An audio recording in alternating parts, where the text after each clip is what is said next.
réalité, l'Égypte a toujours fasciné les Occidentaux, pas seulement depuis Bonaparte, mais depuis l'Antiquité.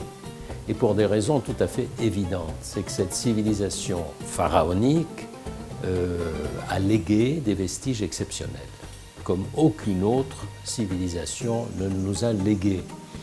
Et puis parce que depuis qu'on a déchiffré les hiéroglyphes, on a découvert tous les aspects de cette civilisation pharaonique, cette sagesse, cette richesse, cette intelligence, cet équilibre.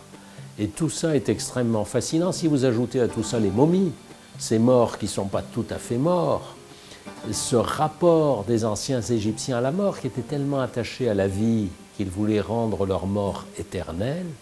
Et si vous ajoutez encore le fait que l'Égypte est devenue un grand pays musulman avec des mosquées, toute une tradition, tout ça, un exotisme s'ajoute à un autre, et vous avez, l'Égypte est un formidable support pour l'imaginaire.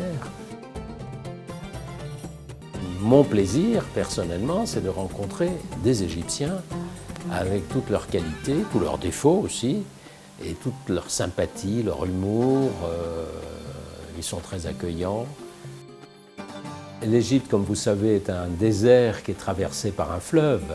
Et le meilleur moyen de visiter l'Égypte, c'est d'emprunter le fleuve. Je me réjouis de participer à une croisière sur le Nil, une de plus, mais pas vraiment une de plus, parce que, compte tenu de la taille d'un bateau, j'allais dire à taille humaine, un bateau plus petit, plus convivial, qui permet aussi de faire des escales dans des lieux où on n'a pas l'habitude de s'arrêter quand on fait cette croisière sur le Nil.